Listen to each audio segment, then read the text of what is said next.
On a vu là à l'instant à l'écran un clip que vous avez tourné avec ce visage de Kate Moss et Oui. vous donc qui vous déshabillez, alors vous restez en sous-vêtements mais Oui. voilà pour quelque part dire effectivement les choses comme on l'a dit il y a quelques secondes. Mais tout de même on n'est pas là dans une espèce de revendication ou d'apologie de l'obésité, on en est loin, on est véritablement dans la souffrance et dans quasiment la haine de soi-même, vous le dites très bien, vous le racontez très bien. Aucune femme n'est satisfaite de son corps, même si elle est très mince, qu'elle est mannequin lingerie ou que sais-je. Existe-t-il une obésité souhaitée, Gabrielle Dédier ? L'obésité souhaitée, à ma connaissance, elle n'existe que dans des cas très rares, qu'on appelle un courant qui s'appelle le FIDIS, où il y a des gens, c'est une sorte de fétichisme où il y a des gens, en fait, en général des hommes qui engraissent des femmes et qui font payer ces vidéos sur Internet. Après, il y a un courant de fierté d'être gros aux États-Unis.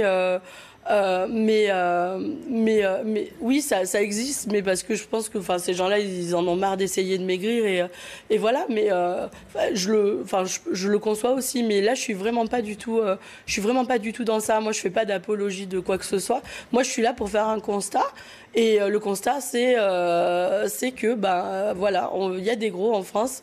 Ils sont pas traités tout à fait de la même façon que des personnes lambda. Et il faut parler de ça. Mais à côté de ça, comme vous dites, moi je parle de mon corps parce que je suis grosse, mais mon corps il n'est qu'un effet loupe de toutes ces souffrances que les femmes qui n'ont pas besoin d'être grosses subissent. Mais justement, Gabrielle, il y a bien sûr le regard des autres, on ne peut pas le nier, il Oui. est là. On pense aussi à ceux ce matin qui nous regardent, qui sont plus ou moins jeunes et qui n'ont pas cette force que vous avez aujourd'hui en plateau de venir en parler et de témoigner face caméra. Vous leur dites quoi à ces personnes aujourd'hui qui sont en souffrance chez eux et qui vous regardent peut-être ce matin? Qu'il n'y a personne qui mérite qu'on se rende malade et qu'on s'interdise de sortir, qu'on s'interdise de...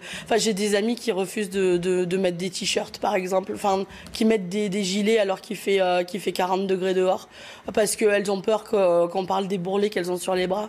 Et moi, j'ai juste envie de leur dire, non seulement il faut qu'on se réapproprie ce mot de gros, mais il faut qu'on ait de la bienveillance envers nous-mêmes. Et cette bienveillance, elle commence par accepter. On a le droit de pas s'aimer, on a le droit de se trouver moche, mais non, on n'a pas le droit de se priver de sortir de chez nous, d'aller à la piscine et voilà. Et d'ailleurs, il y a plein de femmes qui m'écrivent et qui me disent, Gabrielle, je ne suis pas grosse, mais je me sens mieux. Alors, dans ce livre, vous racontez également le business autour de la chirurgie de l'obésité. Et c'est vraiment effarant de voir à quel point, puisque c'est devenu très lucratif, c'est essentiellement des femmes d'ailleurs qui se font opérer. Et il faut savoir que ces opérations, qui peuvent apparaître comme des opérations miracles, ne sont absolument pas sans risque et surtout elles augmentent notamment les risques de suicide.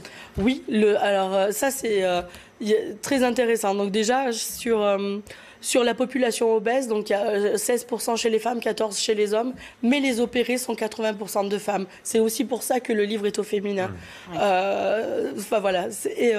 Et ces opérations, sur le taux de suicide augmenté, il y a une étude qui a été faite sur 8000 personnes qui s'appelle JAMA et qui montre en fait que on prend une population obèse et non opérée et désopérée et on multiplie par 2 chez les opérés le taux de suicide. Donc redevenir mince en quelque sorte n'arrange rien, d'où ce problème de l'image du corps. Et on vous recommande encore une fois ce livre « On ne naît pas grosse » de Gabrielle Dédier, qui est notre invitée ce matin dans la matinale week-end de CNews.